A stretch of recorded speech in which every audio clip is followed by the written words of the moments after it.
Hiya! This time we're going to look at the process of designing sound for theatre.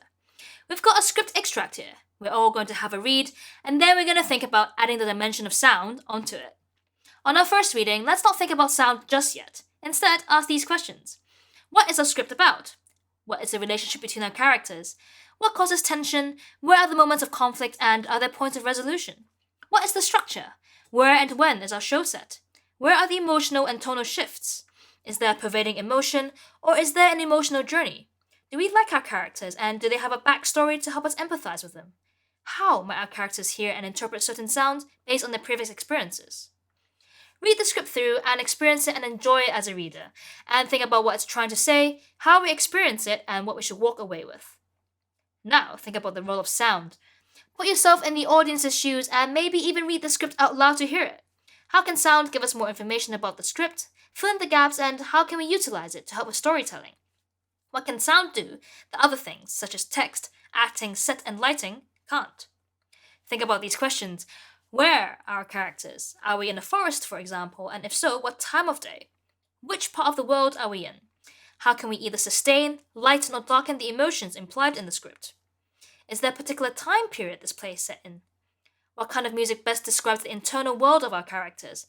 What would they be listening to when they go for a walk, when they're sad, or when they're happy? Do our characters listen to sound and understand the world in a specific way?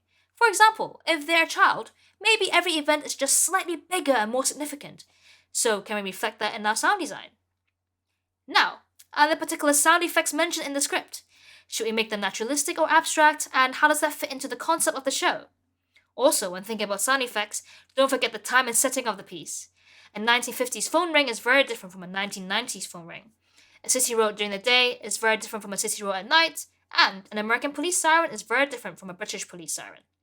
What is the purpose of the sound effects mentioned in the script? Do they serve to interrupt the scene, escalate tension, create a sense of time's up, create a sense of time passing, ironically comment on scenes, or reflect the emotional journeys in our script? Now, after having read the script and thought about those questions, let's go about some sound design processes. The first thing I do is determine the big picture of the sound design. I will collate an audio mood board. It's kind of similar to a visual mood board like Pinterest, but for sound, and it serves to illustrate what kind of sound and music I think would work for the show. I collate a folder or playlist of songs and sounds to demonstrate what the sound world of the show may be. Is it a stormy, windy world, metallic world, glassy world, 1600s to 1700s Baroque music? What songs might our various characters listen to, and how does that influence their emotional journey? So do have a go at that. Make something like a YouTube or Spotify playlist, and maybe collate a list of words that describe the sound world you hear for our extract. Film references or soundtracks are also really helpful because they tie the visual in with the sound. Then sometimes I'll also collate a cue list. A cue list basically tells us what sounds occur and when they occur in the script. Information I put in a cue list include the cue number, the page number, the location in the script where the sound happens, and a description of the sound. So have a go at that too. It could come in the form of a spreadsheet or a list, just as long as it's clear. I also try something quite out of the box, for example underscoring or juxtaposing the same text with a completely different type of sound and music. Sometimes it creates quite an interesting effect. I've underscored dark chase scenes with babymobile music rather than action drums, and by doing so I added a dimension of memory and melancholy to the scene, because the acting and the words already did most of the work. What's next? Well, I would now usually take my audio mood board and thoughts and meet with the director, who might either tell me it's all very unhelpful or that we should further develop my ideas during a rehearsal. So have a go! Go back to original script extract, have a read, and 1. Create an audio mood board, so a playlist or list of sounds and music that can work for our script.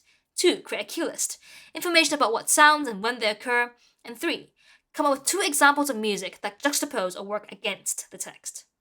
And when you're doing that, think, how can sound enrich the story and the emotion? What can sound do that the other theatrical elements such as text, acting, and lighting can't? Remember, have ideas and keep offering, and we look forward to hearing your work.